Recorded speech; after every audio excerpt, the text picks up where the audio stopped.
नमस्कार दोस्तों। एक तरफ प्रधानमंत्री मोदी हैं, दूसरी तरफ कांग्रेस के पूर्व अध्यक्ष राहुल गांधी हैं। जब ममता बनर्जी के बंगाल में पुल टूटा था तब मोदी क्या बोले थे शायद आप सुन चुके होंगे, लेकिन जब मोदी के गुजरात में पुल टूटा है तब राहुल गांधी क्या बोले यह सुनना भी जरूरी है। एक ही तरह की दो घटनाओं पर आज आपको इन दोनों नेताओं के बयान सुनाता हूं। दोनों के बयानों में फर्क को आप महसूस कर सकते हैं, बशर्ते कि आपकी आंखों पर अंधभक्ति का चश्मा न चढ़ा हो। गुजरात के मोरबी में एक केबल ब्रिज के टूटने से करीब 150 लोगों की मौत के बाद तेलंगाना से राहुल गांधी का बयान आया है। भारत जोड़ो यात्रा पर निकले राहुल गांधी ने मोरबी की घटना पर जो कुछ भी कहा उसे सुनकर मुझे लगा कि पूरी बात आप तक पहुंचनी चाहिए। मोदी का वो बयान जो आप सुबह से शायद सुन चुके होंगे, फिर भी आपको एक बार और सुनाऊंगा ताकि सनद रहे कि ऐसे मौकों पर कौन कैसी राजनीति करता है। राहुल गांधी से एक प्रेस कॉन्फ्रेंस के दौरान जब मोरबी के बारे में सवाल पूछा गया, मोरबी में हुई घटना के बारे में, तो सीधे पीएम मोदी या बीजेपी सरकारों पर हमला करने की बजाय राहुल गांधी ने क्या कहा, गौर से सुनिए। कल के इंसिडेंट में, मोरबी केबल ब्रिज इंसिडेंट में 134 लोग की मृत्यु के कौन जिम्मेदार है? आप किसको जिम्मेदार ठहराते हैं गुजरात में जो इंसिडेंट हुआ? I don't want to politicize this incident. People have died here. It is disrespectful for them to politicize this incident, so I'm not going to do it. हाँ जी विक्रांत जी। I've answered you clearly. Vikrant ji. I'm not going to politicize it. हाँ जी विक्रांत। राहुल गांधी से पूछा गया कि आप मोरबी की घटना के लिए किसे जिम्मेदार ठहराते हैं। 134 लोगों की मौत के लिए राहुल ने कहा, मैं इस घटना पर राजनीति नहीं करना चाहता, राजनीतिकरण नहीं होनी चाहिए। लोगों की मौतें हुई है, उनका अपमान होगा, इस पर राजनीति नहीं होनी चाहिए। कितनी संजीदगी से राहुल गांधी ने जवाब दिया। अब आप कल्पना कीजिए कि यही घटना अगर किसी गैर बीजेपी शासित राज्य में हुई होती और मोदी को बोलना होता तो क्या बोलते? अव्वल तो मोदी कभी प्रेस कॉन्फ्रेंस करते नहीं है, 8.5 साल हो गए, लेकिन किसी पत्रकार की ऐसी किस्मत नहीं होती है कि मोदी से कोई ऐसे सवाल पूछ पाए, वो भी प्रेस कॉन्फ्रेंस में। हां, मोदी को अगर भाषण देने का मौका मिलता तो उसी तरह की भाषा का इस्तेमाल करते जैसा वो पहले कर चुके हैं।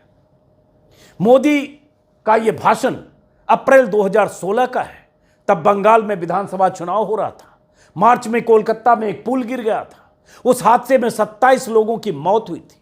पुल के निर्माण में लापरवाही के आरोप लगे थे, मुकदमे भी दर्ज हुए थे। लेकिन जब मोदी ने भाषण दिया तो जो कहा वो सिर्फ मोदी ही कह सकते हैं। अब आप राहुल और मोदी के एक बयान को एक साथ सुनिए। घटना पुल टूटने की है, हादसे में लोगों की मौतों की है। एक बंगाल है, दूसरा गुजरात है, बीच में 6.5 साल का फासला है। जरा गौर से दोनों के बयानों को एक साथ सुनिए। ये एक्ट ऑफ गॉड नहीं, ये तो एक्ट ऑफ फ्रॉड है। फ्रॉड, ये एक्ट ऑफ फ्रॉड का परिणाम है। ये एक्ट ऑफ गॉड तो उस मात्रा में जरूर है क्योंकि चुनाव के दिनों में गिरा ताकि पता चले कि आपने कैसी सरकार चलाई है। इसलिए भगवान ने लोगों को संदेश दिया है कि आज ये ब्रिज टूटा, कल ये पूरा बंगाल ऐसे ही खत्म कर देगी, इसको बचाओ। ये भगवान ने संदेश भेजा है। कल के इंसिडेंट में, मोरबी केबल ब्रिज इंसिडेंट में 134 लोग की मृत्यु के कौन जिम्मेदार है? आप किसको जिम्मेदार ठहराते हैं गुजरात में जो इंसिडेंट हुआ? I don't want to politicize this incident. People have died here. It is disrespectful for them to politicize this incident, so I'm not going to do it. हाँ जी विक्रांत जी। I've answered you clearly. Vikrant ji. I'm not going to politicize it. हाँ जी विक्रांत। राहुल गांधी और मोदी को सुन लिया आपने। फिर एक बार वही सवाल आपसे पूछता हूं कि अगर राहुल गांधी की जगह मोदी होते तो क्या इतनी संजीदगी दिखाते? क्या मोदी कहते कि लोगों की मौतों पर राजनीति नहीं होनी चाहिए? अगर विपक्ष की सरकारों वाले राज्यों में ऐसी घटना होती तो क्या मोदी कोई मौका छोड़ते? नहीं छोड़ते। लेकिन राहुल ने संजीदगी दिखाई। बहुत आसान था राहुल गांधी के लिए मोदी और उनकी सरकार पर संगीन आरोप लगा देना, गुजरात सरकार को कटघरे में खड़ा कर देना, लेकिन राहुल ने ऐसा नहीं किया। मोदी होते तो? मोदी का यही तरीका है, जब विपक्ष पर हमला करना होता है तो किसी भी सीमा तक जाने में गुरेज नहीं करते हैं। कोलकाता के हादसे को मोदी ने एक्ट ऑफ फ्रॉड बता दिया था। यकीनन कोलकाता में पुल निर्माण में घटिया सामग्री का इस्तेमाल हुआ था, लेकिन अगर वो एक्ट ऑफ फ्रॉड था, हालांकि मोदी ने कहा एक मायने में एक्ट ऑफ गॉड भी है क्योंकि भगवान का संदेश है इसमें, तो फिर गुजरात में क्या हुआ? यहां तो सीधे सीधे लापरवाही और पुल की मरम्मत करने वाली ओरेवा कंपनी और अधिकारियों की मिली भगत का मामला लगता है। कायदे से तो अब तक जिम्मेदारी तय हो जानी चाहिए थी। कंपनी के मालिक समेत अधिकारियों पर गाज गिर जानी चाहिए थी। 135-40 लोगों की मौत हुई है, कोई मामूली बात नहीं है। जब गुजरात में पुल गिरता है, करीब 150 लोग बेमौत मारे जाते हैं। आंकड़े अभी भी आ रहे हैं। बिना फिटनेस के पुल चालू होने की खबरें आती हैं। प्रशासन और सिस्टम की लापरवाही के सबूत दर सबूत सामने आते हैं। तब वही मोदी कुछ भावुक शब्द खर्च करके रस्म अदायगी कर लेते हैं। कल देर शाम से अब तक जितनी जानकारी आ चुकी है उससे साफ है कि जिस ओरेवा कंपनी को पुल को रिपेयर करने का ठेका दिया गया था, उसे पुल बनाने का कोई भी तजुर्बा नहीं था। घड़ी, ई-बाइक, कैलकुलेटर, एलईडी और ऐसी कुछ चीजें बनाने वाली कंपनी बीजेपी में अपनी पैठ के दम पर पुल का ठेका हासिल कर लेती है। 180 साल पुराने पुल को रिपेयर करने का कंपनी ने 2 करोड़ में पुल को मरम्मत करके बिना एनओसी और बिना फिटनेस सर्टिफिकेट के चालू कर दिया और इतना घटिया काम किया कि 4 दिन में पुल 150 लोगों का काल बनकर नदी में समाहित हो गया। लेकिन मोदी के गुजरात का कोई मंत्री जिम्मेदारी लेने को तैयार नहीं है। मोदी खुद भी 2 दिन से गुजरात में है। आज हैट पहनकर सरदार पटेल से जुड़े एक कार्यक्रम में हिस्सा ले रहे थे। कुछ शब्दों में अपना दुख व्यक्त कर दिया। अब तक कुछ पता नहीं कुछ कंपनी के मालिकों की गिरफ्तारी पर कोई फैसला हुआ या नहीं, क्योंकि अभी तक कंपनी के मालिकों के खिलाफ कोई मुकदमा नामजद आरोपी के तौर पर दर्ज नहीं हुआ।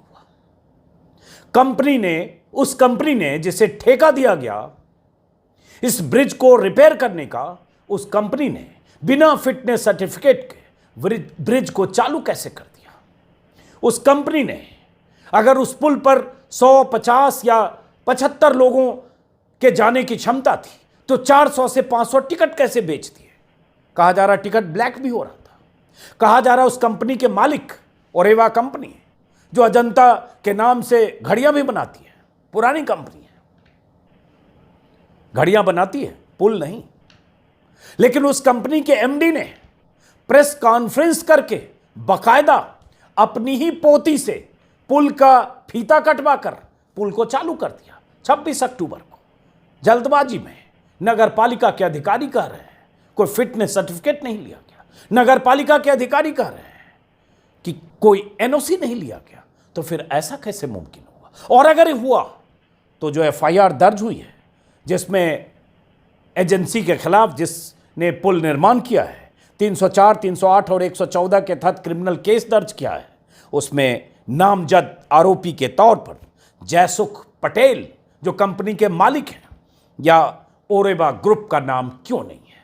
यह सवाल इसलिए है क्योंकि जयसुख पटेल जो अभी कंपनी का मुखिया है और उनके पिता जिनका निधन हो चुका है उद्धव जी पटेल, उनके प्रधानमंत्री मोदी से रिश्ते थे और जयसुख पटेल के रिश्ते मोदी सरकार के कई मंत्रियों से। साथ की तस्वीरें सोशल मीडिया पर लगातार आ रही हैं। बीजेपी नेताओं से रिश्ते वाजिब हैं, अगर गुजरात में हैं, कारोबारी हैं, रिश्ते हो सकते हैं।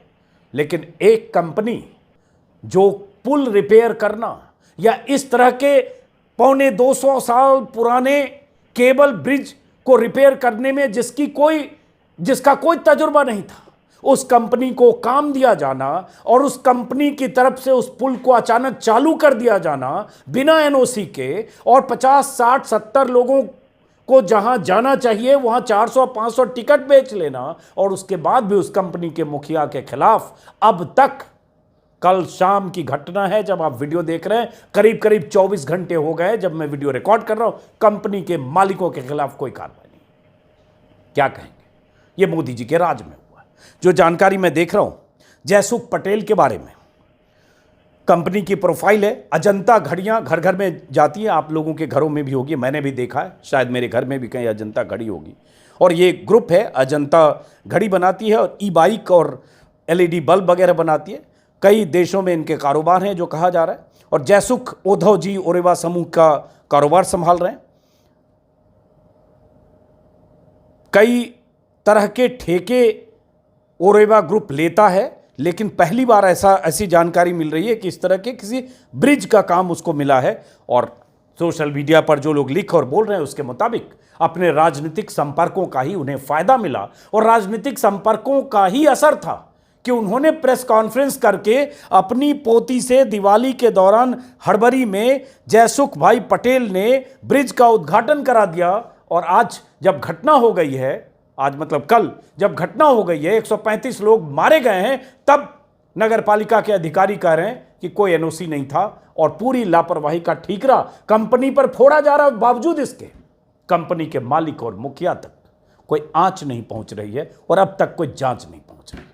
तो सवाल मोदी जी से तो है, लेकिन जो मीडिया के बहुत सारे लोग ट्विटर पर यह सवाल अब उठाने लगे हैं दबाव में, सोशल मीडिया के दबाव में, जो कल तक लीपापोती कर रहे थे एक पुराने वीडियो को दिखाते हुए कि पुल पर कुछ लड़के झूल रहे थे या झूलने की कोशिश कर रहे थे, या पुल के दोनों तरफ जो लोहे के तार थे उस पर पैर मार रहे थे इसलिए पुल गिर गया। पुराने वीडियो के आधार पर नैरेटिव, एक नई थ्योरी गढ़ने की कोशिश कर रहे थे। वो लोग कुछ सवाल आज पूछ रहे हैं कि ठेका कैसे मिला, क्या मिला, लेकिन किसी के निशाने पर वो सरकार नहीं है जिस सरकार से जयसुख पटेल के रिश्ते हैं, और जिस सरकार की जिम्मेदारी है कि 140 लोगों की मौतें अगर हुई है, जिसमें बहुत सारे बच्चे हैं, कहा जा रहा 35-40 बच्चे हैं, उस सरकार की तरफ से अधिकारी, कंपनी और इन सब की जिम्मेदारी तय करके अब तक गिरफ्तारियां हो जानी चाहिए थी, हुई नहीं है। तो फिलहाल हम इंतजार करेंगे कि ये एक्ट ऑफ फ्रॉड है या एक्ट ऑफ गॉड है। सीधे सीधे एक्ट ऑफ फ्रॉड तो लगता है, क्योंकि जो कुछ हुआ है वो एक्ट ऑफ फ्रॉड दिख रहा है।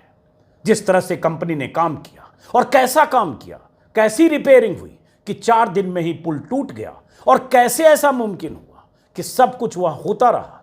चंद किलोमीटर दूर प्रशासन के अधिकारी, जिलाधिकारी, SP, नगर पालिका के अधिकारी सब बैठे रह गए, और आज पल्ला झाड़कर सब खड़े हैं कि बिना एनओसी के चल रहा था पुल। तो जिम्मेदारी मोदी की भी, मोदी सरकार की भी, गुजरात सरकार की भी कुछ बनती है कि नहीं, क्योंकि सरकार तो मोदी जी की है। मोदी जी की मतलब बीजेपी की है। फिलहाल इंतजार करेंगे, कल प्रधानमंत्री मोदी मोरबी जाने वाले हैं, लेकिन देखना है कि गिरफ्तारी कितने लोगों की होती है और जिम्मेदारी किस हद तक तय होती है। फिलहाल इस वीडियो को खत्म करते हैं, फिर मुलाकात होगी किसी और वीडियो में। नमस्कार।